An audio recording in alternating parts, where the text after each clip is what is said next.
Hi there, welcome back. In last video we have created the machine catalog. Now this video we are going to create delivery group and we would able to publish the shared desktop. So let's get started. I clicked on this delivery group, right click, create delivery group, say next. One machine which is there in machine catalog, that's what we can see over here. Say next. Allow any authenticated user to use the delivery group. No, I just wanted particular user to use this. So Citrix admin is the user who is going to use this desktop.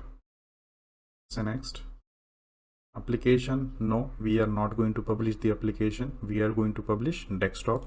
Say next. Click on add.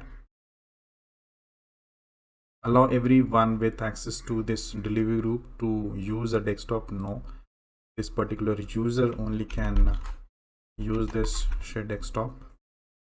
Right, display name server, or I can mention virtual IT desktop.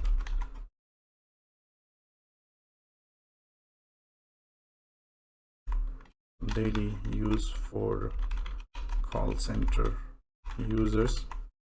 So this shared desktop we have built to call center user who can use on daily basis to perform their duties. Okay, say next. Next, delivery group name virtual IT desktop.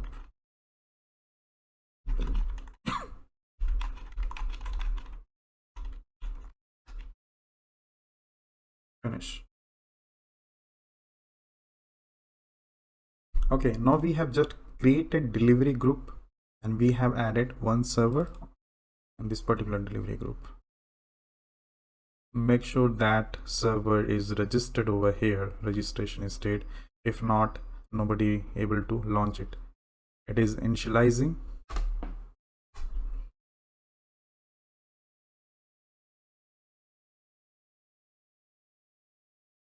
Let me log into Citrix with Citrix admin user ID and password. Why I'm using this Citrix admin user? Because we just gave permission to this particular ID to access the shared desktop. Log on.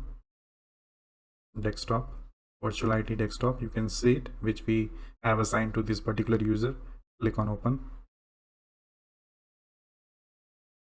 You can refresh it again over here so you can see registered state. Yeah, registered. Now you can see session con 1. What that means is one user is logged in. So Citrix admin is logged in. Wow, great. Now just to confirm who logged into this server, who am I? Citrix admin.